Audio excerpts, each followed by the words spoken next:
Today we are reviewing the British Airways Business Class Lounge at Singapore Changi Airport. We will review the food, the drink, and also the communal areas in the lounge. The British Airways Lounge is located in Changi Terminal 1, which is where most of the One World flights depart from, the exception being Cathay Pacific, which departs from Terminal 4. Once you clear security, you go up these escalators here, which will take you to the lounge. I've sped this bit up so as not to bore you. As you can see here, the BA Lounge is next to the Qantas Lounge and the SATS Premier Lounge, and is located just to the right of the SATS Lounge. As you can see here, the lounge is not that big. Although the entire time I was here, it never got that crowded. I imagine the Qantas Lounge being literally about 50 yards away from it has something to do with this. A decent chunk of this space seems to be dedicated to these long tables in the centre.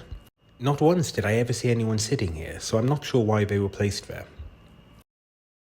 I took a seat in one of the booths near to the food area. I chose this so that I wouldn't have to walk far to get my food, and also because, as you can see from the video shortly, these seats are a bit more comfortable than what's available in the rest of the lounge.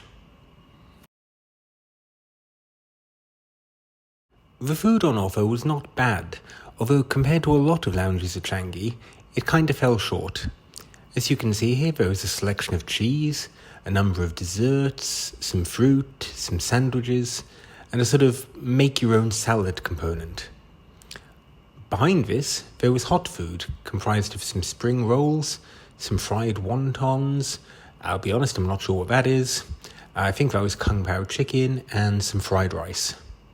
Again, there's nothing wrong with this, but you can get a lot better food in different lounges. Here they had mixed vegetables, pasta, more pasta, kind of carb-heavy stuff. I chose some of the kung pao chicken with fried rice, a wonton and a spring roll, just to try it out.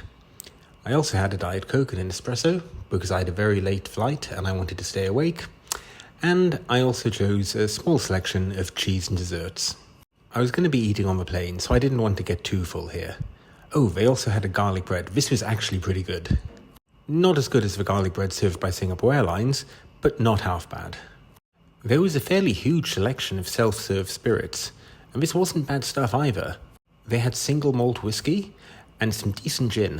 There was also a fairly wide selection of wines.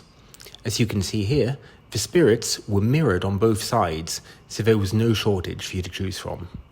They also had a coffee machine that made a not half bad espresso. Thankfully, there was never too much of a wait for this. As you can see here, the view from the lounge is simply the departures area of the airport. Nothing too exciting.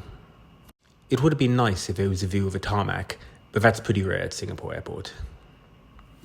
This angle should give you a sense of how small this lounge is, from the entrance to where I was just stood, walking over to where I was seating to eat, and to this entire back area. That's it. That's the entire lounge for every British Airways flight leaving here. In the interest of completeness, I did a quick review of the toilets.